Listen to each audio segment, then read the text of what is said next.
સનસની અહેવાલમાં આપનું સ્વાગત છે। નીટ કૌભાંડ અને જંતર મંતર લાઠીચાર્જના વિરોધમાં વડોદરા કોંગ્રેસનું ઉગ્ર પ્રદર્શન। દિલ્હીના જંતર મંતર ખાતે પ્રદર્શનકારીઓ પર થયેલા પોલીસ લાઠીચાર્જ અને દેશવ્યાપી નીટ પરીક્ષામાં થયેલી વ્યાપક ગેરરીતિઓના વિરોધમાં વડોદરા શહેર કોંગ્રેસ સમિતિ દ્વારા આક્રમક દેખાવો કરવામાં આવ્યા હતા। કોંગ્રેસના સ્થાનિક નેતાઓ અને કાર્યકરો મોટી સંખ્યામાં એકત્ર થઈ માર્ગ પર ઉતરી સરકાર વિરુદ્ધ ઉગ્ર સૂત્રોચ્ચાર કર્યા હતા અને દેશની શિક્ષણ વ્યવસ્થામાં વ્યાપેલા કથિત ભ્રષ્ટાચાર સામે પોતાનો ભારે રોષ પ્રગટ કર્યો હતો।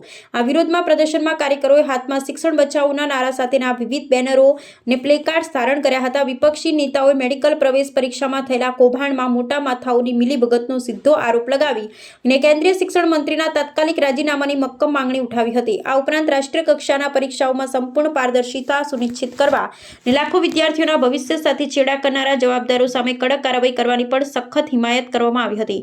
સરકાર સામે મોરચો માંડીને આગળ વધી રહેલા કોંગ્રેસી કાર્યકરો અને પોલીસ વચ્ચે રસ્તા પર ઘર્ષણના દ્રશ્યો સર્જાયા હતા।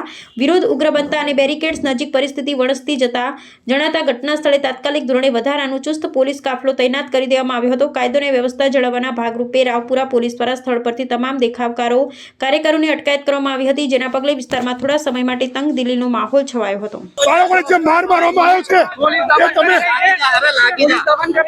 પોલીસ દમન કરી રહી છે, કોના ઇશારે? ભાજપના ઇશારે। આજે તમે જોઈ શકો છો વગર પરમિશન અહીંયા રસ્તા પર ટ્રાફિક જામ કર્યું હતું, એટલા માટે ડિટેન કર્યું।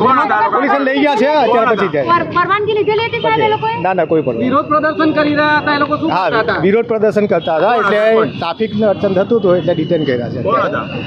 એ જોવું પડશે, ત્યાં વેરીફાઈ કરીએ છીએ પોલીસ। કેટલા લોકોની અટકાયત કરી?